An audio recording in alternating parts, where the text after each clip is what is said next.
اس کے ہاتھ میں تورات شریف یا انجیل مقدس آسمانی کتاب تھی, اور وہ کہتا ہے یہ دیکھیے اس میں نبی آخر الزمان کی یہ نشانی لکھی ہوئی ہے کہ وہ نبی جو آخری نبی ہوں گے, جب ان کو جس رات معراج ہوگی اس رات کی صبح وہ ایک کنیز کے آٹے کا تھیلا اٹھا کر کسی غیر مسلم کے دروازے پر جائیں گے. حضور آپ میرے دروازے پر آئے ہیں, میں کلمہ پڑھ کر مسلمان ہوتا ہوں. سبحان اللہ. یہ اللہ اکبر. اب یہ میرے آقا کی شان ہے کہ نبی پاک کی اس معراج کا ذکر اور معراج کے بعد اس عاجزی کا ذکر بھی آسمانی کتابوں میں موجود ہے. ارے جن کے نصیب میں ماننا ہوتا ہے, جن کے مقدر میں ایمان لانا ہوتا ہے, جن کے مقدر میں عشق رسول ہوتا ہے, ان کو یہ سعادت ملتی ہے. بڑی پیاری بات شاعر کہتے ہیں, عقل والوں کے نصیبوں میں کہاں ذوق جنون.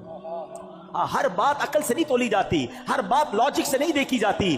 عقل والوں کے نصیبوں میں کہاں ذوق جنون, عشق والے ہیں جو ہر چیز لٹا دیتے ہیں. جیسے میری سرکار کے بولو ایسا نہیں کوئی, جیسے میرے سرکار کے ایسا نہیں کوئی.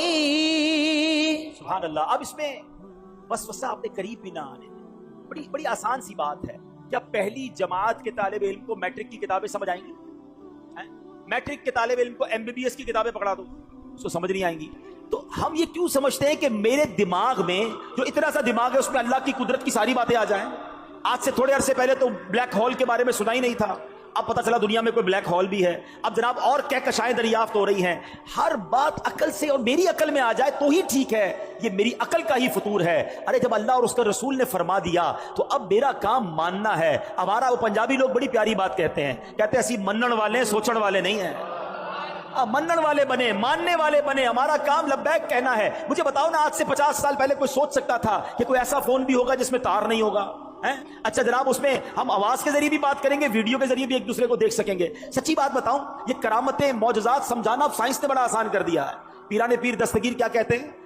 فرماتے ہیں, نظرت الی بلاد اللہ جمعا کخردلۃ علی حکم اتصالی. غوث پاک کہتے ہیں میں اللہ کے شہروں کو اس طرح اپنی ہتھیلی پہ دیکھتا ہوں جیسے رائی کے دانے کو دیکھتا ہوں.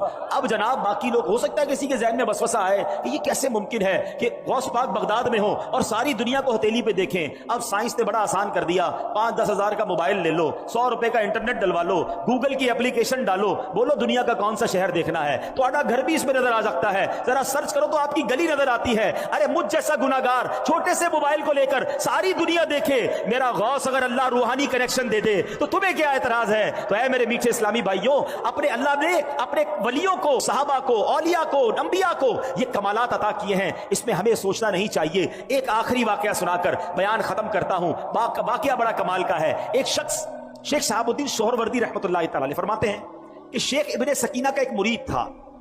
اس کی ذمہ داری تھی کہ وہ ہر جمعے کو جو صوفیاء کرام نماز کے لیے آتے تھے ان کی جا نماز وغیرہ مسجد میں بچھاتا تھا, پھر نماز کے بعد فارغ ہو جاتے تو مصلی واپس اٹھا کر خانقاہ میں رکھ دیتا. تو اس کو وسوسے آتے تھے معراج کے حوالے سے, کیسے ہو سکتا ہے, اتنا بڑا سفر بھی ہوا, رات بھی نہیں بیتی, تو اس کو وسوسے آتے رہتے تھے. وہ جا نماز لے کے, جمعے کا دن تھا, وہ نکلا اپنے گھر سے, کہا بھی ٹائم ہے, راستے میں دریا دجلہ آیا, تو اس نے وہاں کہا تھوڑی دیر میں نہا لیتا ہوں. اس نے جا نماز وغیرہ رکھی, کچھ کپڑے وپڑے اتارے اور دریا میں لگایا غوطہ. جیسے ہی غوطہ لگایا, تھوڑی دیر بعد ڈبکی لے کے باہر نکلا تو سارا منظر ہی چینج, کپڑے بھی نہیں, مسلے بھی نہیں, بالکل نیا کنارہ. بڑی مشکل سے جسم ڈھانپتا ڈھونپتا باہر نکلا, معلوم کیا میں کدھر ہوں, تو کہا یہ تو مصر ہے. ڈبکی لگائی بغداد میں اور نکلا مصر میں. اب اس کو اندازہ, اچھا اس زمانے میں تو کوئی ٹیلی فون نہیں تھا کہ گھر والوں کو بتاتا میں ادھر آ گیا ہوں, یا کوئی فیکس کر دیتا, کہا اب تو لگتا زندگی ادھر ہی گزرے گی. وہ گیا کسی سونار کے پاس, سونار سے کام وام سیکھا, نوکری کرنا شروع کی, اور وہاں اس سونار نے جب اس کا کام اچھا دیکھا, کچھ عرصے بعد اپنی بیٹی سے اس کی شادی کر دی. 7 سال یہ بندہ ادھر ہی رہا. 7 سال کے اندر اس کے 3 بچے بھی پیدا ہو گئے. اس کے بعد پھر کسی وقت وہاں نہانے آیا. اب اس نے جو ڈبکی لگائی تو نکلا دریا دجلہ میں.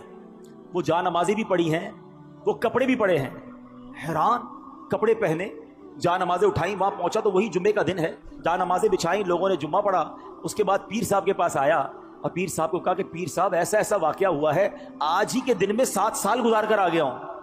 پیر صاحب نے کہا کوئی وسوسہ تو نہیں آتا تھا تمہیں؟ کہاں ایک وسوسہ آتا تھا. کیا آتا تھا؟ کہا میں سوچتا رہتا تھا کہ یہ معراج کا جو سفر ہے یہ اتنا بڑا سفر ہوا اور وقت کیسے نہیں گزرا. پیر صاحب کہتے ہیں اللہ نے تجھے وہ سب کچھ دکھا دیا ہے، جا کے اپنے بچوں کو لے کر آ مصر سے ہیں۔ اب یہ اللہ والوں کی باتیں ہیں۔ ابھی بھی اس واقعے کے بعد بھی ہو سکتا ہے کسی کے ذہن میں یہ بات آئے کہ جناب یہ کیسے ممکن ہے، شاید آج سے 50-100 سال بعد سائنس کوئی ٹائم مشین بنا لے گی تو لوگ کہیں گے ہاں یار یہ ممکن تھا۔ نہیں میرے میٹھے اسلامی بھائیوں، عقل کی لمٹ ہوتی ہے، اللہ کی قدرت کی کوئی لمٹ نہیں ہے۔ جو رب کن فرما کر فیکون فرما سکتا ہے، جو اس دنیا اور کائنات کو بنا سکتا ہے، وہ جو چاہے کر سکتا ہے۔ اس نے قرآن میں خود یہ فرمایا ہے ان اللہ علی کل شیء قدیر، وہ خالق ہے، وہ مالک ہے، وہ جو چاہے کر سکتا ہے۔ تو بہرحال اللہ کریم نے ہمارے آقا کو یہ عظیم معجزہ عطا فرمایا، اور کیوں نہ ہمیں خوشی ہو، ہمارے کسی پیارے کو کوئی گفٹ مل جائے، کوئی نام اس کا روشن ہو جائے، ہمیں اچھا لگتا ہے۔ تو ہمارے حبیب کو، ہمارے آقا کو، ہمارے لجپال آقا کو یہ وہ موقع ملا، یہ وہ معراج ملی، یہ وہ سعادت ملی جو اس سے پہلے کسی کو نہیں ملی۔ سبحان اللہ۔ بریلی کے تاجدار لکھتے ہیں نا، وہ خدا نے ہے مرتبہ تجھ کو دیا، وہ خدا نے ہے مرتبہ تجھ کو دیا، نہ کسی کو ملے نہ کسی کو ملا، کہ کلام مجید نے کھائی شہا، تیرے شہر و کلام و بقا کی قسم، تیرا مسند ناز عرش بری، تیرا محرم راز روح امی، تو ہی سرور ہر دو جہاں ہے شہا، تیرا مثل نہیں ہے خدا کی قسم۔ صدقے سنان کے قربان اس اکرام کے ہو رہی ہے، دونوں عالم میں تمہاری واہ ہو رہی ہے، دونوں عالم میں تمہاری واہ۔ اچھا، اب نبی پاک کے اس معجزے میں دو کمالات ہیں۔ کمالات تو بہت سارے ہیں۔ ایک تو یہ کہ پیارے آقا نے یہ لانگ ٹریول کیا اور ٹائم نہیں لگا، ایک یہ کمال ہو گیا، یعنی ٹائم رک گیا۔ دوسرا کمال یہ ہوا کہ نبی پاک نے فیوچر میں ٹریول کر لیا۔ یہ جو نبی پاک نے جنت دیکھی، جہنم کے طبقات دیکھے، یہ سب ہونا ہے، یہ ہوا نہیں ہے۔ قیامت ہوگی، نبی پاک ہی جنت کا دروازہ کھولیں گے، پھر لوگ جنت میں جائیں گے اور جہنم میں جائیں گے جب حساب کتاب ہو جائے گا۔ یعنی ہزاروں سال کے بعد جو ہونا ہے میرے آقا نے وہ بھی جا کر دیکھ لیا۔ یہ بھی نبی پاک کی شان ہے۔ نبی پاک علیہ الصلوۃ والسلام چل رہے تھے تو اپنے سے آگے کسی کے قدموں کی آہٹ سنی۔ جبریل امین سے پوچھا یہ کس کے قدموں کی آواز ہے؟ فرمایا بلال حبشی کے قدموں کی آواز ہے۔ آقا معراج سے واپس آئے، کہا بلال ایسا کون سا عمل کرتے ہو کہ میں نے جنت میں اپنے آگے تمہاری قدموں کی آواز سنی؟ حضرت بلال عادسی سے کہتے ہیں حضور عمل تو کوئی نہیں، بس جب بے وضو ہوتا ہوں فوراً وضو کر لیتا ہوں، اور جیسے ہی وضو کرتا ہوں 2 رکعت نفل ادا کر لیتا ہوں۔ تو تحیت الوضو یہ وہ عمل ہے، اور با وضو رہنا وہ عمل ہے کہ نبی پاک نے حضرت بلال کی قدموں کی آواز جنت میں سنی۔ میرے آقا نے جنت کے ایک دروازے پر لکھا ہوا دیکھا کہ صدقے کا ثواب 10 گنا ہے اور قرضے کا ثواب 18 گنا ہے۔ یہاں یہ بات بھی سمجھنی ہے، علماء فرماتے ہیں کہ صدقہ جو ہے نا، یعنی مدد، یہ ہر بندہ مانگ رہا ہوتا ہے، بعض اوقات ضرورت مند نہیں ہوتا پھر بھی مانگ رہا ہوتا ہے، مگر نارملی قرضہ وہ مانگتا ہے جو ضرورت مند ہو اور اسے لوٹانا بھی ہو۔ تو یہاں میں ایک مشورہ دوں گا، تو آپ نے کیا کرنا ہے کہ آپ نے اپنے بجٹ کا، اپنے مال کا ایک حصہ ایسا رکھیں جو آپ قرضہ دیا کریں۔ آپ قرضے کا سسٹم بنائیں۔ آپ کی فیکٹری ہے، دکان ہے، مشورہ دیتا ہوں، خاص طور پہ جو آپ کے جاب کرتے ہیں، انہوں نے کہاں جانا ہے، ان کو قرضہ دیں، ہر مہینے ان سے آپ کاٹتے رہیں۔ لیکن کیا ہوگا، اس کی فضیلت سنیے، حدیث پاک میں ہے، اس کا مضمون ہے کہ اگر کوئی بندہ کسی کو قرضہ دے، مثال کے طور پہ آپ نے کسی کو 50,000 روپے، لاکھ روپے قرضہ دیا 1 مہینے کے لیے، تو حدیث پاک کے مضمون کے مطابق اسے روزانہ 1 لاکھ صدقہ کرنے کا ثواب ملے گا۔ اعلیٰ حضرت فرماتے ہیں میں روزانہ اتنے 1000 روپے کا صدقہ کرتا ہوں، ثواب کماتا ہوں۔ کہا کیسے؟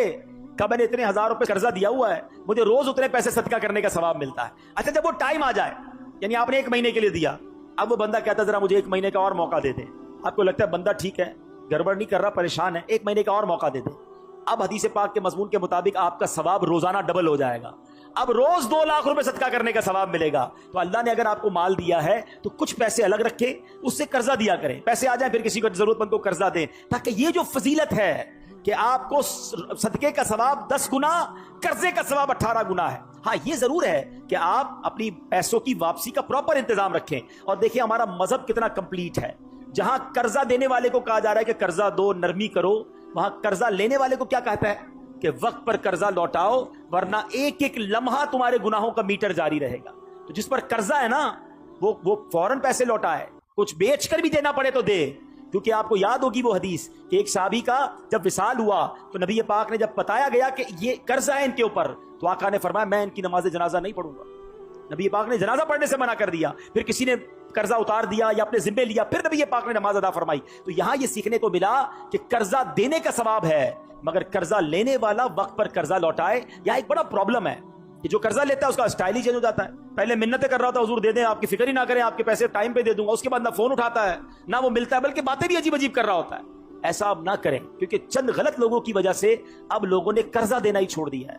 اور یہ قرضہ ختم ہونا جو ہے نا, یہ سود کی طرف لوگ چلے گئے. کہتے ہیں بھائی میں تمہیں پیسے دوں گا, مجھے کیا ملے گا. بے رحم ہو جاتا ہے انسان. سود اتنا برا عمل ہے کہ یہ انسان کو پیسے سے ایسی محبت کروا دیتا ہے کہ وہ بے رحم ہو جاتا ہے. مسلمان مرتا ہے تو مر جائے, کہتا ہے میں پیسے دوں گا, مجھے کیا ملے گا.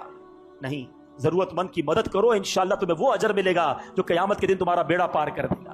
ٹھیک ہے, تو یہ اسی طرح اب نبی پاک نے جو جہنم میں ملاحظات کیے, یہ ذرا اس میں چند باتیں سن لیں پھر بیان کو ختم کرتے ہیں. کہ پیارے آقا علیہ الصلوۃ والسلام نے جہنم میں ایسے لوگوں کو دیکھا کہ ان کے پیٹ بڑے بڑے کمروں کی مانند ہیں. فرمایا یہ کون ہیں؟ تو بتایا گیا یہ سود کا کام کرنے والے ہیں. خدا کے واسطے اس سے توبہ کر, نکل آؤ. سود کے اندر جو غرق ہوا وہ بربادی ہوگا. یہ اللہ سے جنگ کرنا ہے. لوگ کہتے کیا کروں, کاروبار ختم ہو جائے گا. ارے تم رب سے جنگ کر رہے ہو, سب کچھ ایسے ہی ختم ہو جائے گا. ادھر ختم نہیں ہوگا تو آخرت میں کیسے جواب دو گے. کسی بھی صورت سود کے قریب نہ جائیں. معراج کی رات یہ عذابات کیوں دکھائے گئے؟ اللہ کے حبیب دیکھ کر آئیں اور آ کر اپنی امت کو بتائیں, انہیں ڈرائیں. مگر یہ امت ہے کہ انہیں پتا بھی ہے پھر بھی یہ کام کر رہے ہوتے ہیں. نبی پاک نے دیکھا کچھ لوگ مردار کھا رہے ہیں. فرمایا یہ کون ہے؟ جبریل امین نے کہا حضور یہ لوگوں کی غیبت کرتے تھے.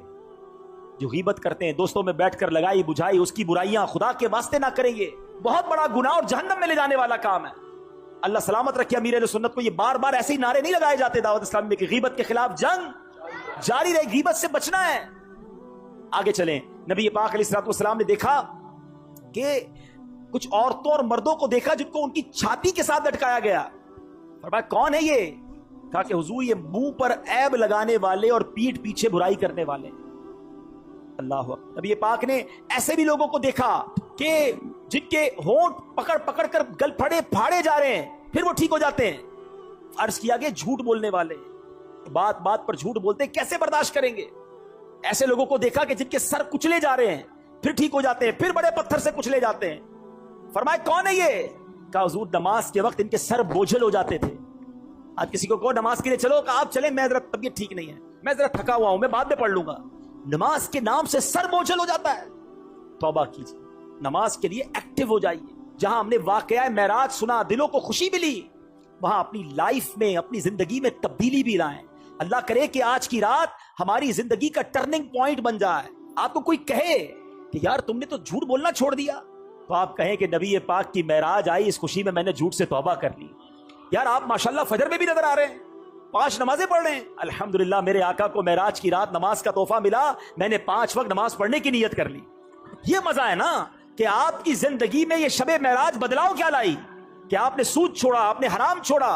اور پھر دیکھیں میرے آقا کی بارگاہ میں جب آپ یہ تحفہ پیش کریں گے کہ حضور آپ کی معراج کی خوشی میں نے ان برے کاموں سے توبہ کی اور اب باقی زندگی انشاءاللہ آپ کی سنت کے مطابق اور دین کے احکام کے مطابق گزاروں گا, تو پھر ہم تو غلام ہیں نا. غلام اپنی حیثیت کے مطابق تحفہ دیتا ہے اور بادشاہ اپنے کرم کے مطابق دیتا ہے. پھر جب نبی پاک عطا فرمائیں گے تو ہماری جھولیاں بھر دیں گے. تو ہے میرے میٹھے اسلامی بھائیوں, آج نیت کر لیں انشاءاللہ کہ آج کے بعد حرام روزی کے قریب بھی نہیں جائیں گے انشاءاللہ. فضیلت ہے وہ سن لیتے ہیں. میرے آقا علیہ الصلوۃ والسلام فرماتے ہیں جو 27 رجب کا روزہ رکھے اللہ پاک اس کے لیے 60 مہینے کے روزوں کا ثواب لکھتا ہے. حضرت سلمان فارسی رضی اللہ تعالیٰ روایت کرتے ہیں کہ پیارے آقا علیہ الصلوۃ والسلام نے ارشاد فرمایا رجب میں ایک دن اور رات ہے, جو اس دن کا روزہ رکھے اور رات کو عبادت کرے تو گویا اس نے 100 سال کے روزے رکھے اور 100 سال شب بیداری کی. اور یہ رجب کی 27 تاریخ ہے. حدیث پاک میں ہے کہ رجب میں ایک رات ہے کہ اس میں نیک عمل کرنے والے کو 100 سال کی نیکیوں کا ثواب ملتا ہے. وہ رجب کی 27ویں رات ہے. جو اس رات میں 12 رکعت پڑھے, غور سے سن لیں, اور ہر رکعت میں سورہ فاتحہ اور اس کے بعد کوئی بھی سورت ملا لے, اور ہر 2 رکعت پر التحیات پڑھے, اور پوری 12 رکعت پڑھنے کے بعد سلام پھیرے. یعنی ایک ہی سلام سے پڑھنی ہے 12 رکعتیں, ہر 2 رکعت بعد التحیات پڑھ کے پھر کھڑے ہو جائیں. سورہ فاتحہ کے ساتھ کوئی بھی سورت ملا لے, بہتر ہے 3 بار سورہ اخلاص پڑھ لیں. ٹھیک ہے. اب جب 12 رکعتیں پوری ہو جائیں تو پھر آپ نے 3 تسبیحاں پڑھنی ہیں. 100 بار کیا پڑھنا ہے؟ سبحان اللہ والحمد للہ ولا الہ الا اللہ واللہ اکبر. یہ 100 بار پڑھیں.